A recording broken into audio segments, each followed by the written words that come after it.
Zakir Hussein அவர்கள் பிரபல தபேலா இசைக்கலைஞர், இசை உலகின் ஜாம்பவான்களில் ஒருவர் என்ற பெருமைக்கு சொந்தக்காரர்.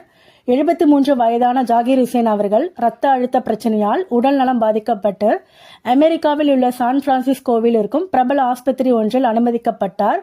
சிகிச்சை பலனளிக்காமல் நேற்று மரணம் அடைந்தார். அவரது மரணம் இசை உலகில் பேரிழப்பாக பார்க்கப்படுகிறது. உஸ்தாத் ஜாகிர் ஹுசேன் என்பது அவரது முழு பெயர். 1951ஆம் ஆண்டு மார்ச் 8ஆம் தேதி மும்பையில் பிறந்தார். அவருடைய தந்தை உஸ்தாத் அல்லா ரக்கா கானும் பிரபலமான தபேலா இசைக்கலைஞர் தான். தந்தையின் வழியில் இளம் வயதிலேயே தபேலா வாசிப்பதை முறைப்படி கற்றார் ஜாகிர் ஹுசேன் அவர்கள். இவர் இந்துஸ்தானி இசையிலும் தனித்துவமான தபேலா இசையிலும் உலக புகழ் பெற்ற அவர் 1990ஆம் ஆண்டு சங்கீத நாடக அகாடமி விருது பெற்றார். இது தவிர இந்தியாவின் உயர்ந்த விருதுக்கான பத்மஸ்ரீ, பத்மபூஷன், பத்ம விபூஷன் ஆகிய விருதுகளையும் மத்திய அரசு அவருக்கு வழங்கியது.